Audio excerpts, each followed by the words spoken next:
All right, all set?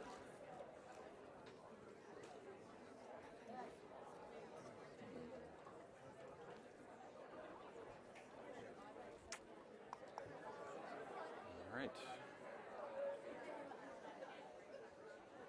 All right, and we are live. Are we live? Donna. There's Donna there. Okay, that's great.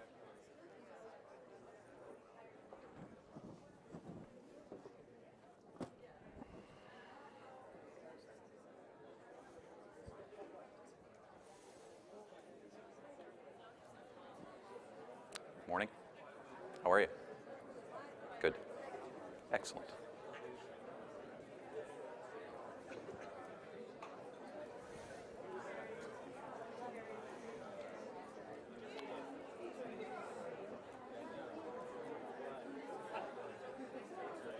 We're good? All right. Good morning, ladies and gentlemen. Sorry for the delay. We were just checking the live stream because Nora and Jamil are actually watching remotely while we make this announcement. So wanted to make sure that they were going to be able to watch with you. Well, this morning we announced the Basil Cardabil Memorial inaugural fellow, and then also the first recipients of the Memorial Fund. And so I have some brief remarks. I'm going to invite up a friend of Basil and Nora to speak briefly. We'll announce the fellow, and they've sent a video along, which we'll show you. And then I have some brief closing remarks and one surprise, because there's always a surprise. So it's my privilege to make this announcement, and I'm very proud of the work that has been done in order to get us here in memory of our friend Basil Cardabil. In a moment, as I said, I'll invite Donna Trometer to speak, and I'll bring her up in just a second. But I want to tell you a little bit about Basil, because not everyone knew him. And even myself, I never got to meet him. By the time I joined Creative Commons, Basil had already been imprisoned. He was an activist, a free culture leader, the CC lead in Syria, but a Wikipedian, a Mozillian, and more. He worked in many open communities. In 2011, he was arrested and imprisoned by the Syrian military. The Free Basil campaign fought for his safe return and kept the eyes of the world on him and attention on his plight. But in August of last year, we got the terrible news that he'd in fact been executed in 2015. It was devastating for all of us. Now, shortly after, at the request of his family and his friends, we stepped forward to help create the first Basil Cardabil Free Culture Fellowship, which provides a $50,000 U.S. stipend, as well as some operational and travel expenses and access to the networks of our partners to carry out the work that celebrated Basil's legacy and his life. It is supported by a broad coalition of organizations, which I will name in a second, and we're very proud of that work. Secondly, alongside that fellowship, we also created the Basil Cardabil Memorial Fund, meant to provide grants to the organizations and individuals doing this work. And so we'll be announcing the first 3 recipients, and that will be an ongoing fund that we will continue to work on. So we solicited applicants from all over the world, and with the help of our partners, we sought out candidates from all over, but especially in the Arab world or Arab-speaking countries and in the MENA region. Nearly 100 applicants came forward, some really, really spectacular applications and really difficult choices for us to make, and we're pretty excited to share with you the first recipient. I want to thank the supporting partners who made this possible, both financially, but also, and I think over the long run, more importantly, with their insights, for sharing their networks, their connections. Many of them have their own fellows, and this person will have the opportunity to share in that big open that we talk about. Each one of them stepped forward almost without hesitation, and with a lot of enthusiasm to continue Basil's legacy and to see his work go. We'll all play a role in stewarding this fellow over the coming year. So I want to thank them by name: Wikimedia Foundation, Mozilla, Fabricators Foundation, Free Basil, New Palmyra, the Jimmy Wales Foundation, SMEX, and Yalla Startup. Many of them are here today. Thank you for your leadership. Thank you for stepping forward to continue Basil's legacy and his memory.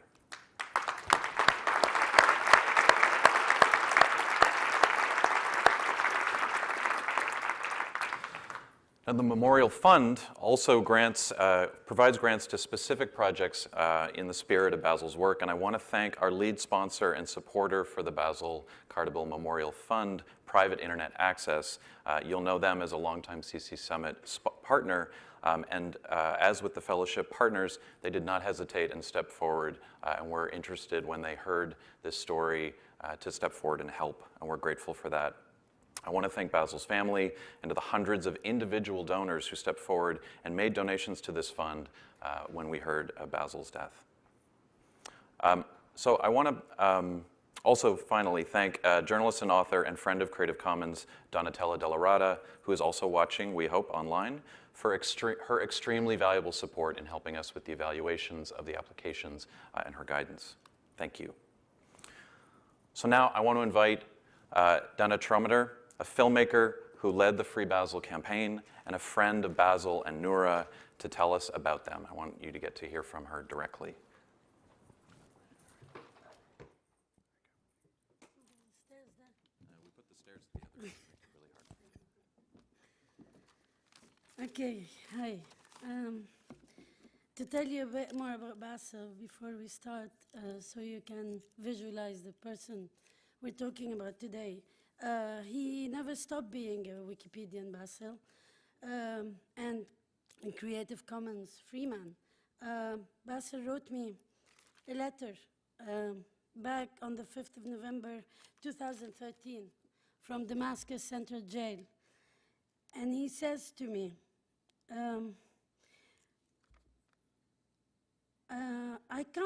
he wanted to actually translate some books.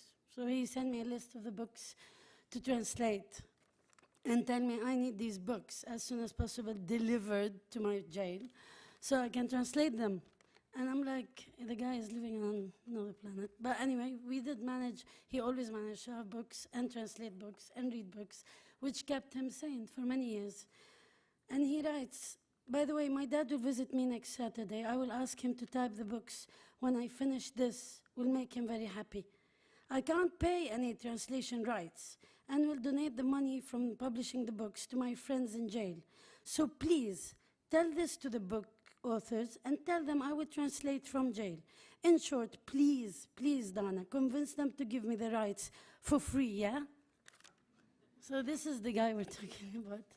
And so this kind of, to just journalize the man he was and the work he was always offering, even when he was kind of incarcerated. For this reason, I would like you all to stand a 1 minute silence for Basil's life.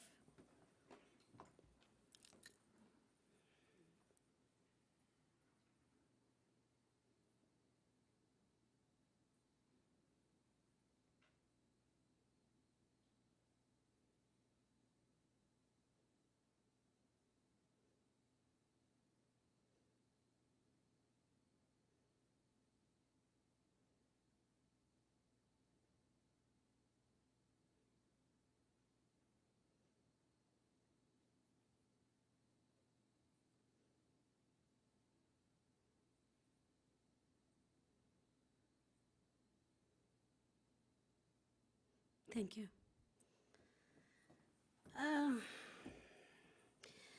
Nora, Basil's widow, and Jamil, his dad, would have loved to be here. But due to many circumstances, they couldn't join us. But they are live watching today over on the internet, if the internet allows in Damascus today. For free speech and the wish to live free, Basil paid the ultimate price. Today, we are all here to pay respect and to honor him. But most importantly, to honor the living, too.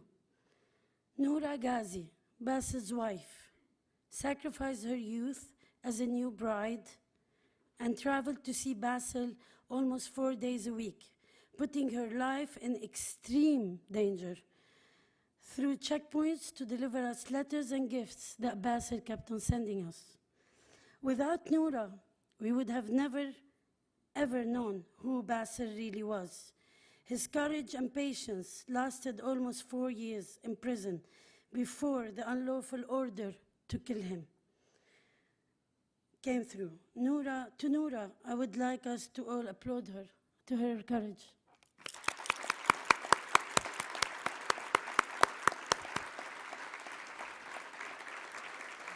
Seriously, she's awesome.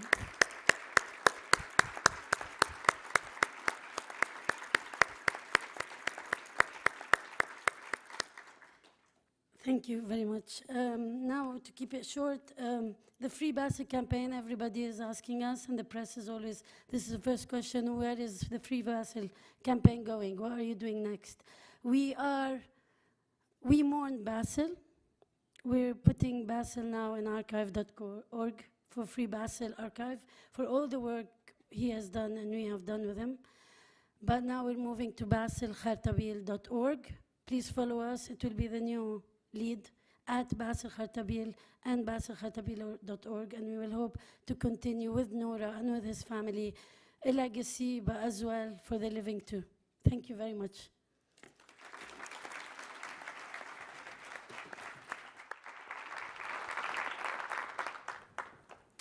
So without further ado, let's announce the first Basil Khartabil Fellow. Majd al-Shahibi. On behalf of the partners, we are very excited to announce him as our first fellow. He's a Palestinian Syrian engineer and urban planning graduate based in Beirut, Lebanon. Majd, there you go.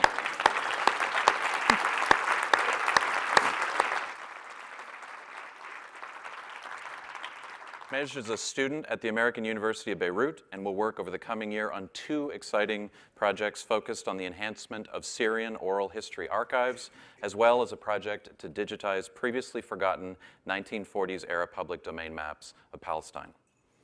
Now, fellows have their own views and opinions, so let's let Majd speak for himself. Majd has prepared a video for us, so I will let him talk about his work in his own words.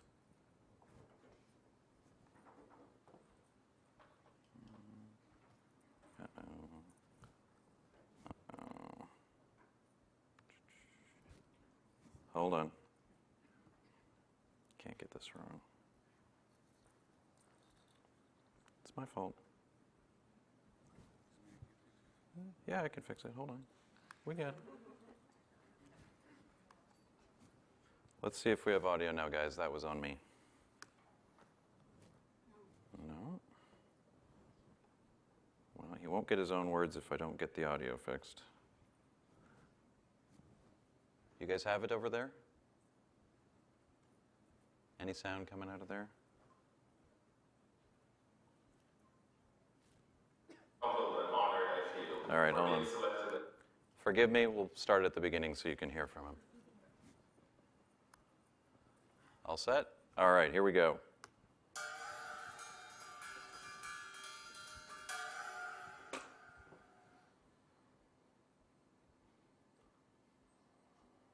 Hi everyone, my name is Majd al-Shahibi. I'm a Palestinian Syrian technologist and urbanist living in Beirut, Lebanon. I cannot describe to you how humbled and honored I feel for being selected as the inaugural Basil Khartabil Free Culture Fellow. I'd like to thank the partners that made this fellowship possible. There's a lot of them, so bear with me.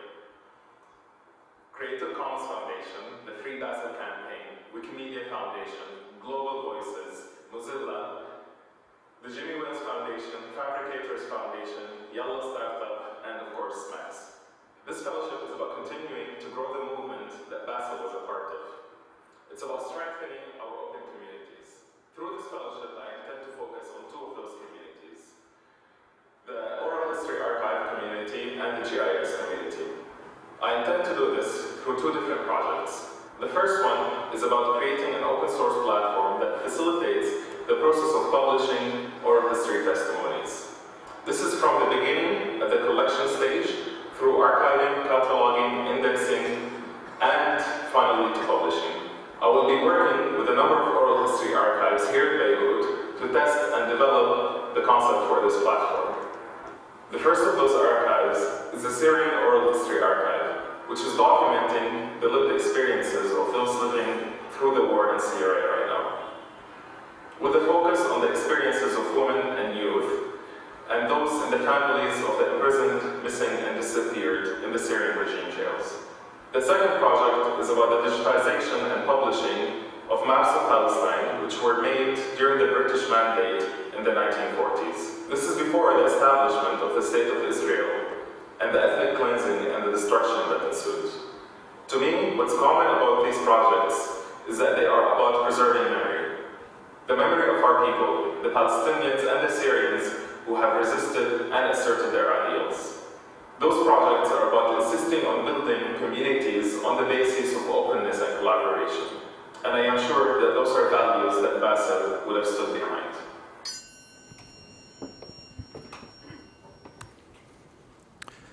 Thank you to our new friend Majd. Congratulations.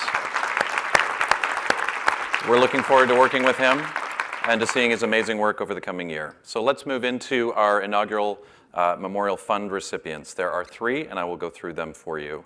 They are ADEF Lebanon, the Arab Digital Expression Foundation in Lebanon, the Mozarin Collective, and shark.org.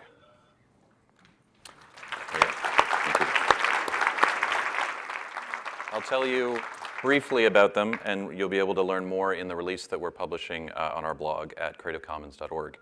So ADF Lebanon builds spaces and fosters environments focused on digital expression, learning, skills development, and empowerment of Arab-speaking teenagers and youth to strengthen their engagement with society. The fund will support ADEF Lebanon's 2018 Youth Media Activist Camp to be held in Beirut, Lebanon later this year.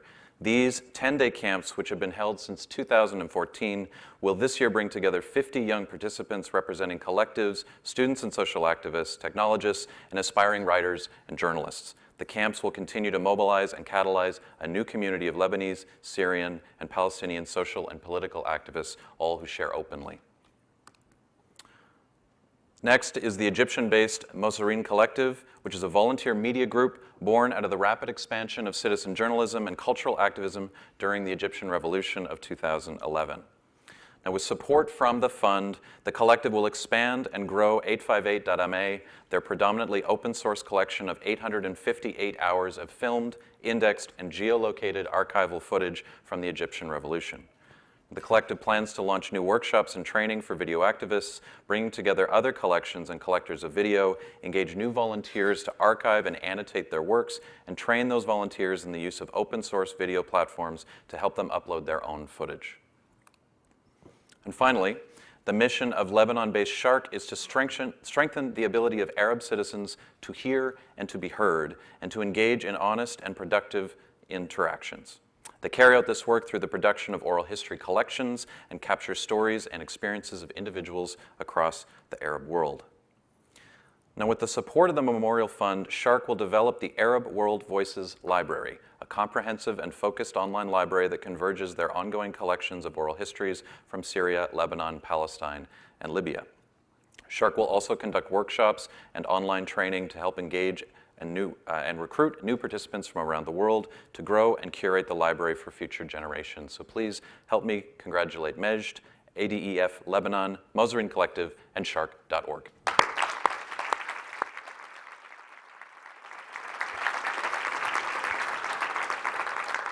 Now, unfortunately, Nora Ghazi, the human rights lawyer, activist, and Basil's widow, of course, was not able to join us for the summit. We hope that she's watching online with us, and she wanted to share these words for everyone here today. And for those of you in the back, I'll just read them. It has been extraordinary to see the range of projects and initiatives proposed for this fellowship honoring Basil's work. Basil was first and foremost a proud member and leader within Syria's Creative Commons, open source, and free culture communities. I'd like to send my heartfelt thanks to everyone at Creative Commons for all the love and support they gave us throughout the hard years Basil spent in a Syrian prison.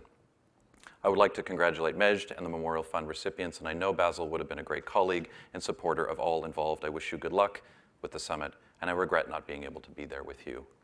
So thank you, Nora, for your incredible courage. Thank you for your support in helping bring this fellowship and the Memorial Fund to fruition, and for everything you do to aid the plight of displaced Syrian refugees during this terrible and continuing conflict. So before I wrap up on this and just a few closing remarks, I'd like to say that this is just the beginning for this work. We'll open a new call of applications for the Memorial Fund in the coming months, and I know the partners intend to keep the door open to continue Basil's legacy by working with the fellow and with the partner funders or partners who are funded. This is the first in what we hope will be an ongoing annual fellowship to honor his work, his life, and his legacy. So thanks again to the applicants, the partners, and the evaluation team.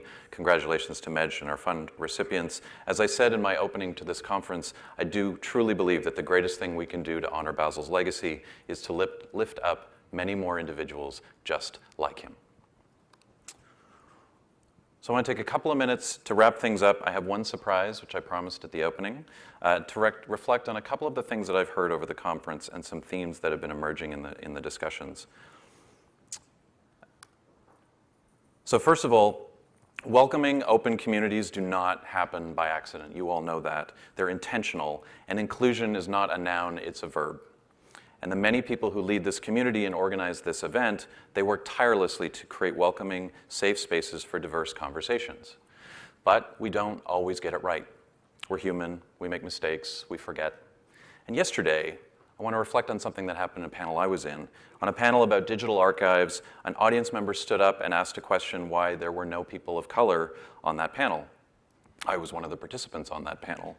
And it took a lot of courage for that person to ask that question, to stand up and call out the organizers and the CEO and leaders in digital archives to raise a very important and correct point. The point was fair and correct, but more importantly, I'm glad they asked. Because at the beginning we said, you belong here, your voice matters here, this is your summit.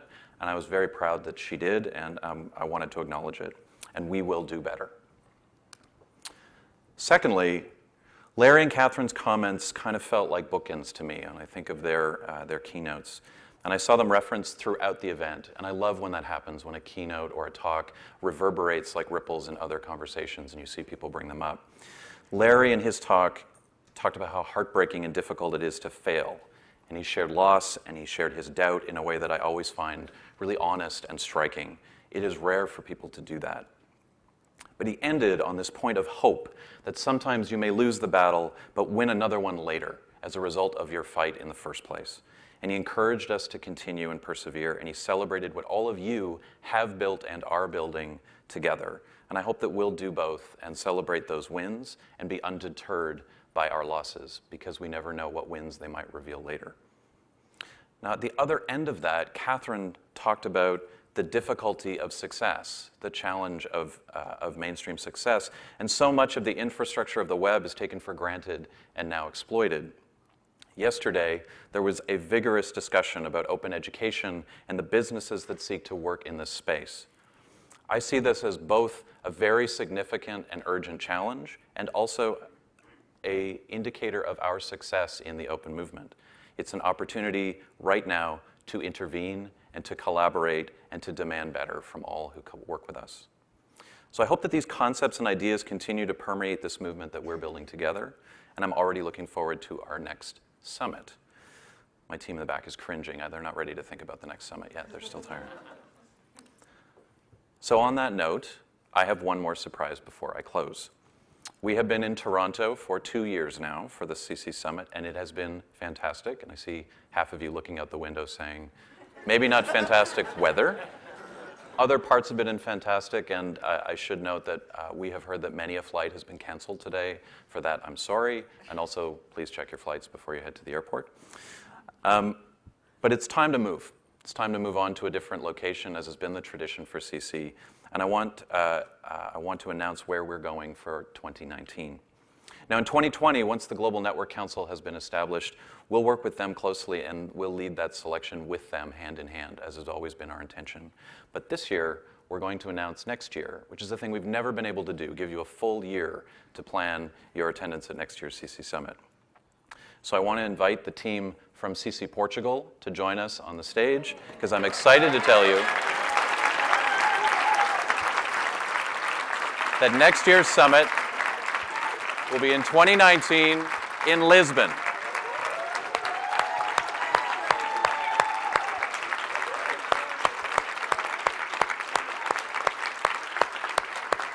You want to? Okay, so this is scary. Exciting but scary. I don't know. I know some of you remember when I was one-person team. I'm not a one-person team. We are 5 individuals now.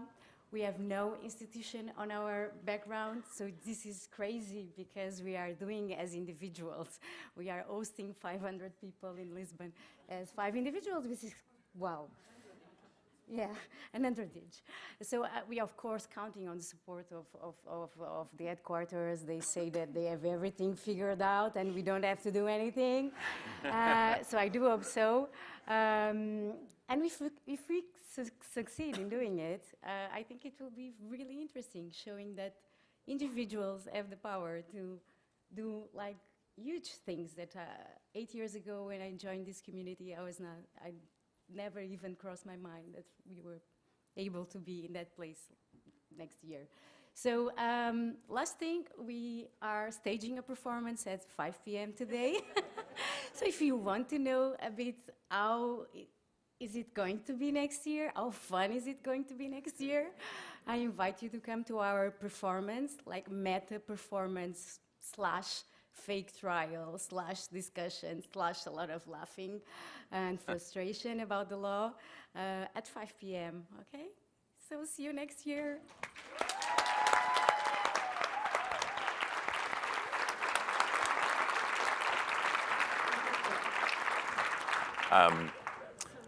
And now I have actually one extra surprise for you. You may have seen our friend Sebastian Terberg wandering about. He's the guy with the camera and occasionally a video camera. And as he did last year, he has, just whipped together a nice little video to show you at the end, which you can enjoy on your way out and as you move on to your next thing. So let's play that, and I'll give my AV friends a heads up that I expect it's got some sound.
Thank you.